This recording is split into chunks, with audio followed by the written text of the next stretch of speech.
नमस्कार मेरे युवा साथियों, आप सभी को मेरा राम राम। माताओं, बहनों, पिता तुल्य बुजुर्गों, आप सभी को प्रणाम, मेरा राम राम। मैं नित्य प्रतिदिन श्रीमद् भगवद गीता भाष्य यथार्थ गीता का अध्ययन करता हूँ और जिसका एक छोटा वीडियो 10 से 12-15 मिनट का रील के माध्यम से आप तक पहुँचाने का प्रयास करता हूँ। मेरा फेसबुक पेज अगर आपने फॉलो ना किया हो तो कृपया फॉलो कर लीजिएगा और यूट्यूब चैनल अगर आप सब्सक्राइब ना किए होंगे तो कृपया सब्सक्राइब कर लीजिएगा, जिससे मेरा प्रतिदिन का वीडियो आप तक पहुंचता रहेगा और आप नित्य प्रतिदिन 10 से 12 मिनट 15 मिनट मात्र श्रीमद् भगवद गीता भाष्य यथार्थ गीता का श्रवण कर लेंगे, जिससे आपके घर का आभा मंडल शोभित हो उठेगा और आपको भी परम शांति मिलेगी। तो मैं पहला अध्याय समाप्त कर चुका हूँ, दूसरा अध्याय मेरा चल रहा है और दूसरे अध्याय का 5वां श्लोक कल मैंने पढ़ के आप सबके समक्ष प्रस्तुत किया था। आज उसी क्रम में मैं 6वां श्लोक पढ़ने जा रहा हूँ। कृपया मेरे वीडियो को प्रत्येक दिन शुरू से लास्ट तक आप अवश्य सुना करें। ठीक है, मैं शुरू करता हूँ। ओम श्री सद्गुरुदेव भगवान की जय। न चैतद्विद्मः कतरन्नो गरीयो यद्वा जयेम यदि वा नो जयेयुः यानेव हत्वा न जिजीविषाम स्तेव स्थिताः प्रमुखे धार्तराष्ट्राः। यह भी निश्चित नहीं है कि वह भोग मिलेगा ही। यह भी हम नहीं जानते कि हमारे लिए क्या करना श्रेयस्कर है, क्योंकि जो कुछ हमने कहा वह अज्ञान प्रमाणित हो गया।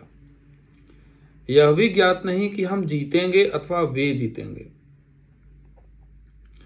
ये अर्जुन बोल रहे हैं युद्ध क्षेत्र में भगवान श्री कृष्ण से, जिन्हें मारकर हम जीना भी नहीं चाहते। वे ही धृतराष्ट्र के पुत्र हमारे सामने खड़े हैं। अब अज्ञान रूपे धृतराष्ट्र से उत्पन्न मोह इत्यादि स्वजन समुदाय मिट ही जाएंगे, तब हम जीकर ही क्या करेंगे।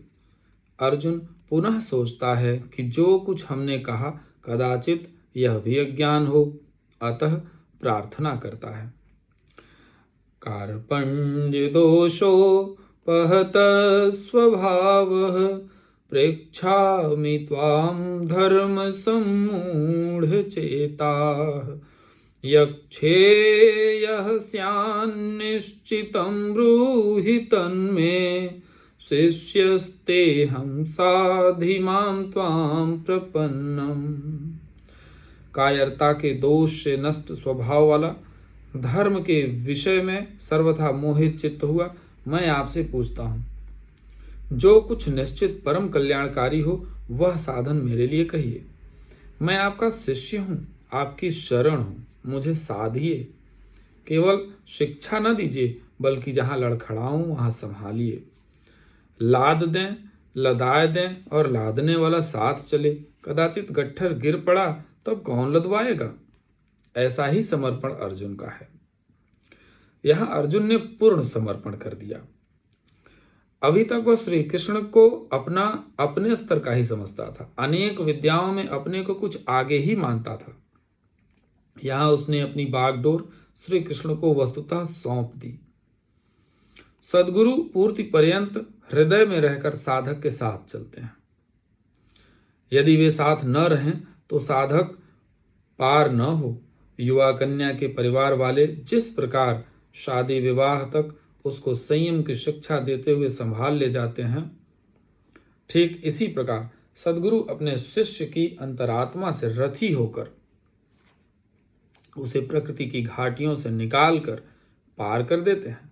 अर्जुन निवेदन करता है कि भगवान एक बात और है, नहीं प्रपश्यामि ममापनुद्यात् यक्षोकमुच्छोषणमिन्द्रियाणाम् अवाप्य भूमा वसपत्नमृद्धं राज्यं सुराणामपि चाधिपत्यम्। भूमि पर निष्कंटक धन धान्य संपन्न राज्य को और देवताओं के स्वामीपन इंद्र पद को पाकर भी मैं उस उपाय को नहीं देखता जो मेरी इंद्रियों को सुखाने वाले शोक को दूर कर सके।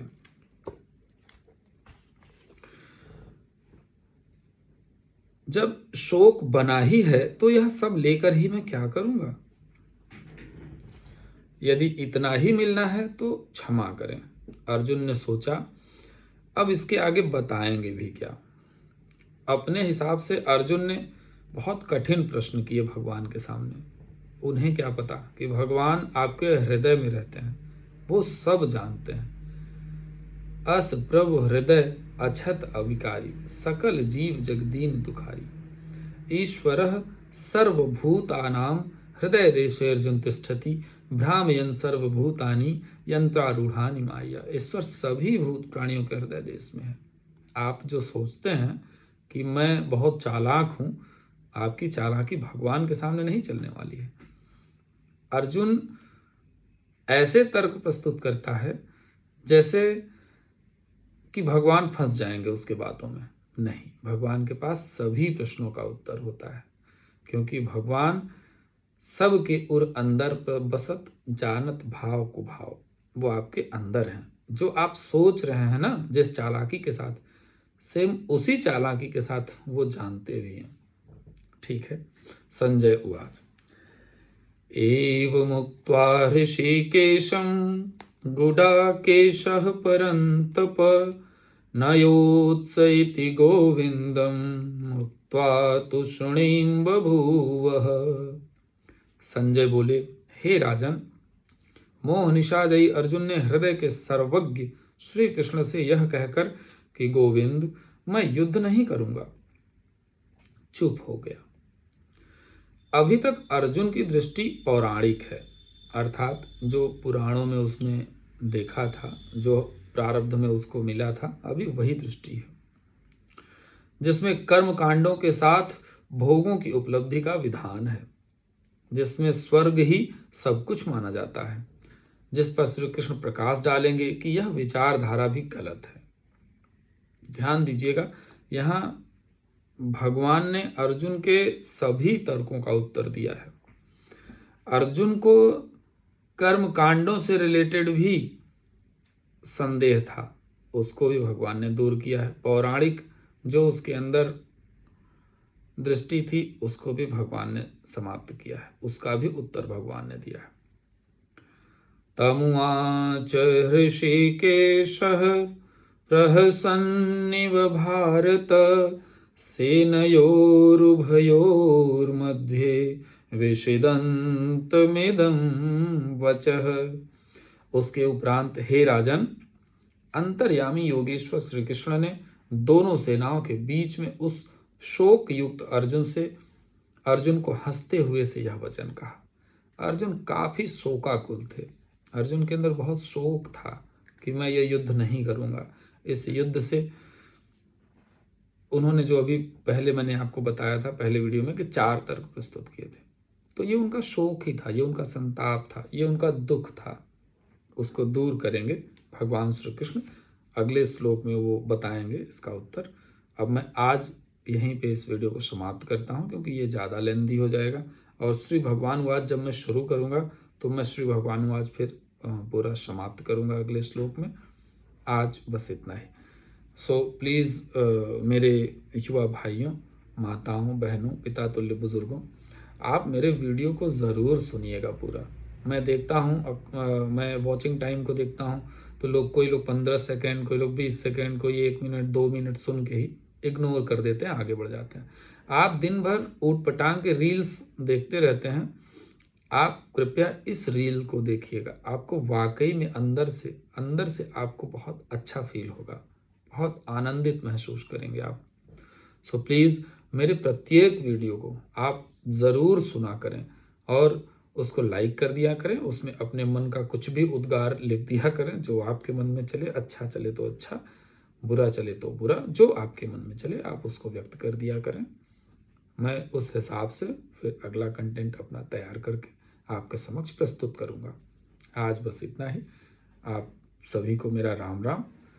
ओम श्री सद्गुरुदेव भगवान की जय।